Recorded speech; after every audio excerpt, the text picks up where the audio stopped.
आनन्दरूपाय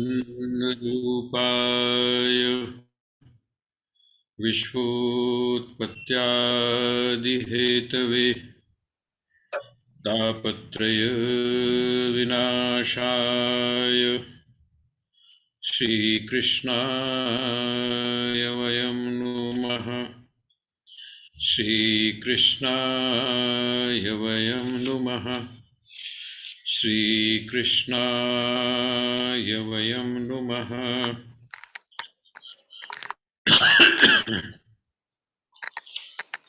श्रीमद् भगवद गीता के इस स्वाध्याय सत्र में आप सभी का हार्दिक स्वागत है। आइए हम स्वाध्याय में जो चिंतन कर रहे हैं वो है श्रीमद् भगवद गीता का 13वां अध्याय। हाँ जी, मैंने आपको एक प्रश्न भेजा था। मैं इसको थोड़ा सा पढ़ रही थी तो मुझे कंफ्यूजन हुआ क्षेत्रज्ञ और सूक्ष्म शरीर में, क्योंकि अभी तक तो हम यही सोचते थे कि वो जो सूक्ष्म शरीर है वो आत्मा है और वो निकल गया तो प्राणी निष्प्राण हो गया।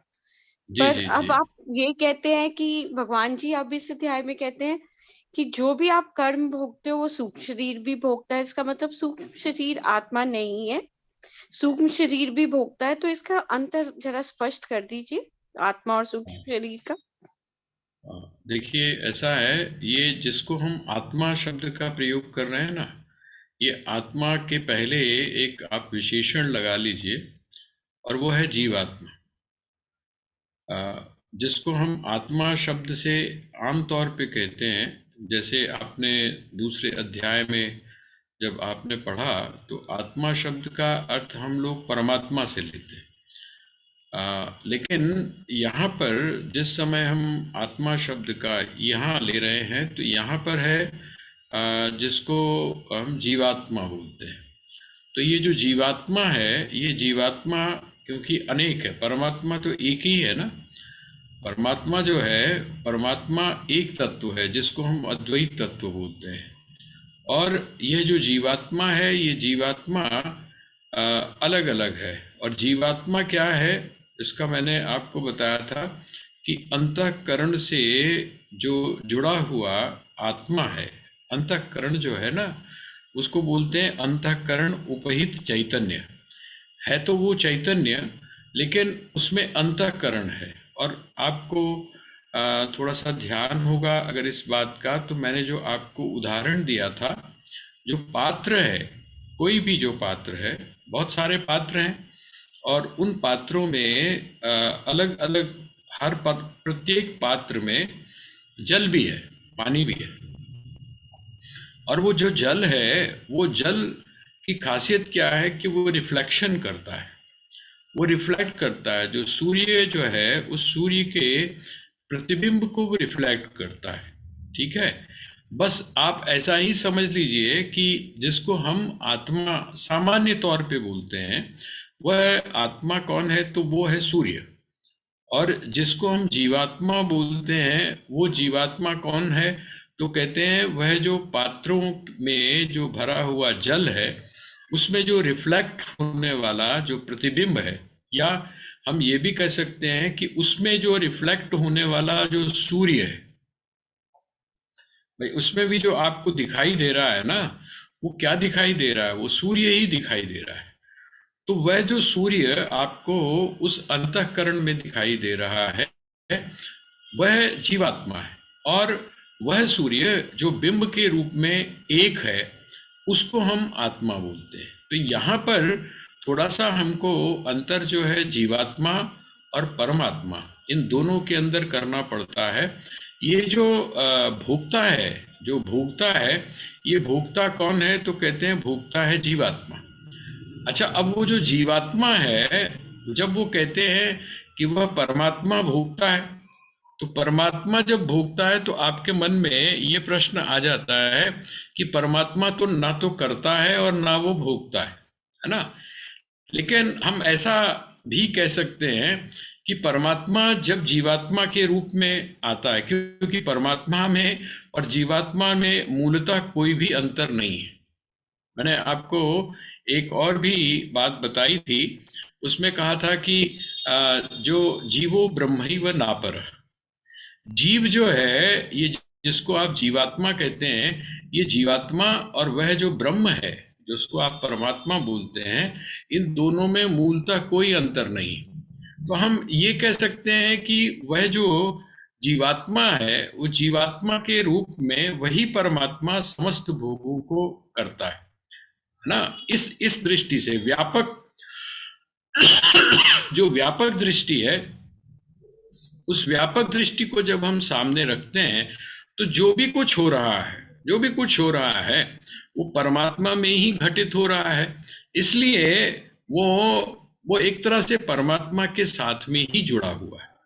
जिस समय इसका जो भेद हम करते हैं, इसको जो हम अलग अलग करते हैं, वो अलग अलग करने में जो है वो हम समझने के लिए, एक बात हम जरूर इस बात को थोड़ा सा ध्यान दें कि हम ये जो जितने भी भेद किए जाते हैं ना, भेद जो किए जाते हैं, इन भेद का जो उद्देश्य है, इसका जो लक्ष्य है, इसका लक्ष्य है सिर्फ समझना कि हम उसको कैसे समझें। क्योंकि अगर हम शुरू से ही अभेद को मान के चलेंगे तो फिर कोई भी चीज हमको समझ में नहीं आएगी। लेकिन जिस समय हम उद्देश्य के रूप में या लक्ष्य के रूप में या पारमार्थिक रूप में अभेद को मान लेते हैं और उसके बाद में हम उसका जब एनालिसिस शुरू करते हैं, तो ये सारी बातें, जैसे शरीर है, शरीर के साथ में जैसे स्थूल शरीर है, उसके बाद में फिर सूक्ष्म शरीर है, सूक्ष्म शरीर के बाद साथ में फिर कारण शरीर है,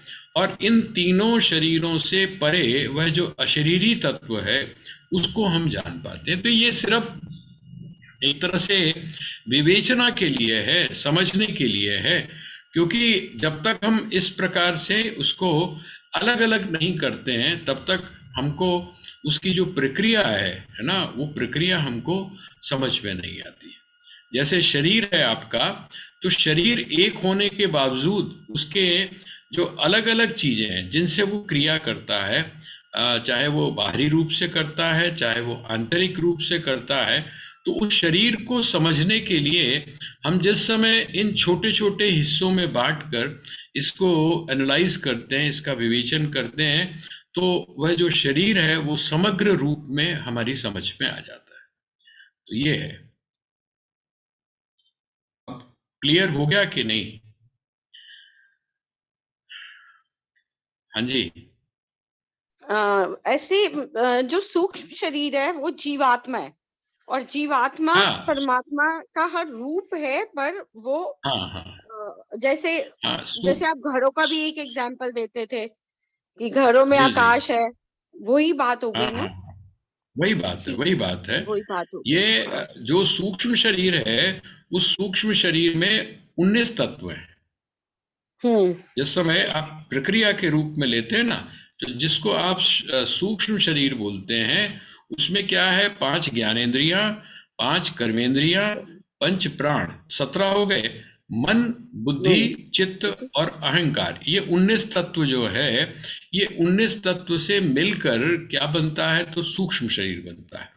तो ये जो एक प्रक्रिया, ये जैसे मैंने आपको बताया, ये सिर्फ हम समझने के लिए, ताकि अब जैसे आपको बताया कि 5 ज्ञानेंद्रियां, तो हम ज्ञानेंद्रियों के बारे में जानने की कोशिश करेंगे, फिर हम कर्मेंद्रियों के बारे में जानने की कोशिश करेंगे, फिर हम पंच प्राण के बारे में जानने की कोशिश करेंगे। फिर जब आप 5 प्राणों के बारे में जानेंगे, तो वहां पर जब उसका सूक्ष्म विभाजन होगा, तो वो कहेंगे कि नहीं, 5 नहीं बल्कि 10 प्राण होते हैं, 10 प्राण होते हैं। तो ये जो है सूक्ष्म से सूक्ष्म, इस चीज को जानने के लिए हमारे यहाँ जो भेद है ना, ये भेद जो है, ये भेद इसलिए है ताकि हम वह जो अभेद तत्व है, उस अभेद तत्व को हम समझ सके। बस इतना ही है। और अंकल, बाकी अंकल आगे आपने जो बताया 5 प्राण नहीं 10 प्राण होते हैं, तो अंकल जी वो जी, 5 और मतलब आप उसको बताएंगे अंकल? हाँ, मैं बता दूंगा उसको, क्योंकि ज्यादातर जो पॉपुलर हैं, आपने एक एक प्राण सुना होगा, उसको मृत्युंजय बोलते हैं। मृत्युंजय जो होता है, उसकी जो स्थिति होती है वो मस्तिष्क में होती है। मतलब ये इसका पूरी तरह से अलग अलग विभाजन है। 5 प्राण प्रमुख हैं, है ना? जी प्राण, जी अपान, व्यान, उदान और समान। फिर उसके उपभेद हैं। उपभेद का मतलब उसको और जिस समय उन्होंने एनालाइज किया, तो वो भी मैं आपको बताऊंगा और उसकी स्थिति भी आपको बताऊंगा। ये ठीक। जो योग है ना, क्योंकि देखिए जो प्राण है, प्राणों के बारे में जो चर्चा है वो योग में की गई। और ये जो योग है, उस योग में भी आप जानते हैं कि बहुत सारी उसकी धाराएं हैं। जैसे भगवान शिव ने जिस योग की चर्चा की है उसके बारे में है, महर्षि दत्तात्रेय ने जिस योग की चर्चा की है उसके बारे में। तो वो एक अलग विषय में उसको आपके सामने, क्योंकि अभी मुझे उसका ध्यान नहीं है, जी जी लेकिन जी 10 प्राण जो हैं। अब जैसे आप आपको पता होगा दिशाएं कितनी हैं। हम लोग जी जो दिशा लेते हैं, दिशा कितनी है? तो हम तो सिर्फ 4 दिशाओं के बारे में जानते हैं ना, पूरब, पश्चिम, उत्तर और दक्षिण। वो कहते हैं कि नहीं, 4 तो ये हो गई, और फिर जिस समय उसका और विभाजन होता है, तो उनके जो बीच बीच के हैं, जिनको हम कोण बोलते हैं, वो कोण भी आ गए। इसका मतलब क्या हुआ? 4 और 4 8, 8 वो हो गए, और ऊपर और नीचे, ऊपर और नीचे ये भी दिशा है। तो इसका मतलब 10 दिशाएं हो गई, है ना? 10 दिशाएं हो गई। तो ये विभाजन जो है, ये सूक्ष्म विभाजन किसी भी चीज का इसलिए किया जाता है ताकि हम उसको अच्छी तरह से समझ सके। मतलब सिर्फ इतना ही है कि हम इसको समझें, और जब हम समझ लेते हैं तो आखिर में जाकर वो जो भेद के द्वारा अभेद का ज्ञान, या द्वैत के द्वारा अद्वैत का ज्ञान हमको हो जाता है। आगे जाके भगवान ने इसके 2 विभाजन किए हैं, उसी की चर्चा अब हम आगे आपके सामने करेंगे। अब जैसे जो श्लोक नंबर 16 है, 13वें अध्याय का जो श्लोक नंबर क्या है, जो 16वां श्लोक है, ये आइए हम थोड़ा सा इसको देखते हैं। अविभक्तम च भूतेषु विभक्तमिव च स्थितम भूत भर्तृ च तज्ज्ञेयम ग्रसिष्णु प्रभविष्णु च।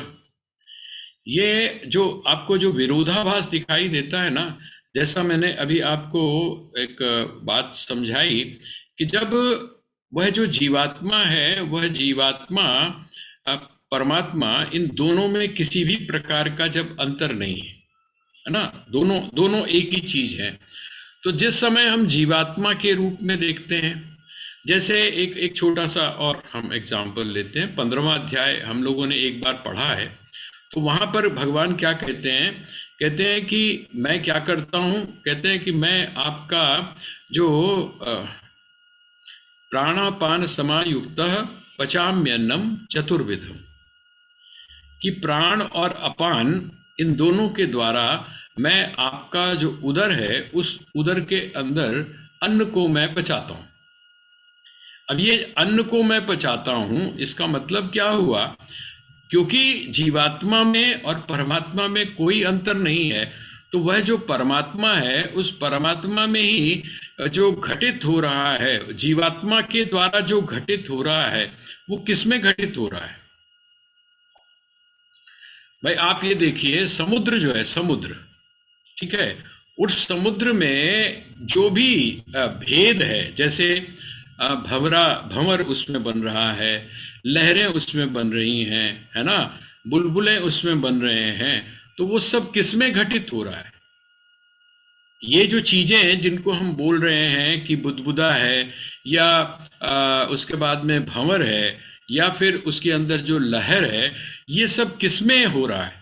तो अगर समुद्र अगर इस बात को कहता है कि मैं लहर बन के, हैं, या मैं बूंद बन के, या फिर मैं जो है वो बुदबुदा बन के मैं इन सारी क्रियाओं को कर रहा हूं, तो उसमें कोई गलत नहीं है, क्योंकि सारी क्रियाएं इन रूपों में जो भी हो रही हैं वो कहां पर हो रही हैं? वो समुद्र के बीच में हो रही हैं। जिस समय हम समुद्र की दृष्टि से देखते हैं, जब समुद्र की दृष्टि से देखते हैं तो हम ये कहते हैं कि वो सब चीजें सिर्फ हमको आभास हो रहा है, हमको दिखाई दे रहा है। लेकिन जब हम जीव के रूप में अर्थात लहर के रूप में या उस रूप में देखते हैं, तब हम ये कह सकते हैं कि वह ये जो भी घटित हो रहा है ये किस में घटित हो रहा है? तो इस परमात्मा में। तो इसलिए ये जो विरोधाभास आपको दिखाई दे रहा है, ये विरोधाभास के बीच में जो समन्वय की जो दृष्टि है, उसमें जो बैलेंस की दृष्टि है, उसमें जो समझ हमारी बनती है, वो समझ इसी प्रकार से बनती है। तो अब देखिए ये कहते हैं अविभक्तम च भूतेषु विभक्तमेव च स्थितम। वो कहते हैं कि वह जो परमात्मा है उसका विभाग नहीं किया जा सकता है। वह जो परमात्मा है उसका विभाग नहीं किया जा सकता, लेकिन विभाग ना कर किए जाने के बाद में भी वो क्या है? अविभक्तम च भूतेषु विभक्त मिव च स्थितम। वो कहते हैं विभक्त की तरह वो स्थित है। देखिए यहाँ पर एक शब्द का प्रयोग किया, आप इसको और एक जगह नोट कर लीजिएगा, जहां पर आपने एव और अपि शब्द का प्रयोग किया है ना, उसको समझा है। जहां अपि का अर्थ होता है भी, है ना, और दूसरा जो शब्द था वो कौन सा था? अपि के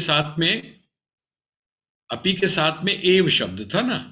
तो अपि मैंने होता है आपके सामने विकल्प है, और एव शब्द का अर्थ होता है ही में आपके सामने किसी भी प्रकार का कोई विकल्प नहीं है, कोई विकल्प नहीं है। एव का मतलब निश्चय पूर्वक। अब यहां पर कहते हैं इव का मतलब की तरह। मुझे ध्यान है एक बार जब हम शुरू में मैं खुर्जे गया पढ़ने के लिए, तो वहां पर एक बड़ी अजीब सी उनकी जो शब्दावली है, जब वो व्यवहार करते हैं ना, तो उसमें बड़ा अजीब सा है। आप लोगों ने भी अगर इस इलाके में गए होंगे तो आपने ये भाषा सुनी होगी। जैसे आम का पेड़ है ना, आम का अगर पेड़ है तो आप पूछेंगे अगर उनसे कि ये भाई किस चीज का पेड़ है, तो वो उसका जो जवाब देंगे वो ये जवाब नहीं देंगे कि आम का है ना, वो क्या कहेंगे कि आम सा लग रहा। ये जो सा है ना, इव माने प्रतीति हो रही है, लग रहा है। तो यहां पर इव का अर्थ क्या है? वास्तव में वो है नहीं, उसकी तरह दिखाई देता है। ये जो इव शब्द है, वो इव शब्द आपकी उस समस्या का भी निवारण कर देता है जो प्रश्न अभी हमारे सामने आया था। वो क्या था? वो कहते हैं अविभक्तम। वो क्या है? कहते अविभक्त है। कौन अविभक्त है? कहते हैं वो जो परमात्मा है अविभक्त है, अर्थात उसका विभाग नहीं किया जा सकता, उसको आप हिस्सों में नहीं बांट सकते हैं। परमात्मा जो है उसको आप हिस्सों में नहीं बांट सकते हैं। लेकिन क्योंकि परमात्मा के द्वारा जो बनाई हुई सृष्टि है उसमें क्या है? प्राणी है। उसमें कौन है? उसमें प्राणी है ना भाई। ये जो चराचर, जिसको आप जगत बोलते हैं, जिसको आप विश्व बोलते हैं, जिसको आप संसार बोलते हैं, ये संसार जो बनाया उसने, तो किस रूप में बनाया? इसमें प्राणी है ना, जिनमें प्राण है ना, या तो जड़ है या चेतन, आप बोल लीजिए। तो कहते हैं ये जो है, कहते हैं जिस समय हम परमात्मा के रूप में देखते हैं तो अविभक्त है वो, उसमें विभाग किसी प्रकार से नहीं हो सकता। लेकिन वो कहते हैं कि वही जो परमात्मा है वो प्राणियों के रूप में क्या है? विभक्त है। वो है तो वो एक, लेकिन जिस समय हम प्राणियों की दृष्टि से देखते हैं, अर्थात जब हम जीवात्मा की दृष्टि से देखते हैं, तो क्या है? वो विभक्त है, वो बटा हुआ है। बटा हुआ कैसे है? मैंने आपके सामने बताया था कि एक प्रश्न आमतौर पे पूछा जाता है कि वही परमात्मा जो एक ही परमात्मा अगर प्रत्येक जगह पर है, प्रत्येक स्थान पर है, तो वो क्या कारण है कि एक को सुख होता है तो दूसरे को दुख होता है, एक को हानि होती है एक को लाभ होता है, जबकि होना ये चाहिए कि जो अनुभव एक को हो वही दूसरे को होना चाहिए। लेकिन ऐसा होता नहीं, व्यवहार की दृष्टि से ऐसा होता नहीं। इसका मतलब क्या है, हम सारे यद्यपि मूल रूप में हम एक ही हैं, लेकिन जीवात्मा के रूप में, संस्कारों के रूप में, अपने कर्मों के रूप में हम क्या हैं, जीवात्मा बनने के कारण हम अलग अलग हैं। इसलिए हमारे जो भोग हैं और हमारे जो अनुभव हैं वो हमारे सबके अलग अलग होते हैं। तो यहाँ पर भगवान कहते हैं कि अविभक्तम च भूतेषु, है ना, विभक्त मिव च स्थितम, मैं विभक्त की तरह दिखाई देता हूं। ये जो इव शब्द है ये प्रतीति है। प्रतीति, इव शब्द का अर्थ क्या हुआ आप नोट कर सकते हैं। इव शब्द का अर्थ है प्रतीति, ऐसा लगता है।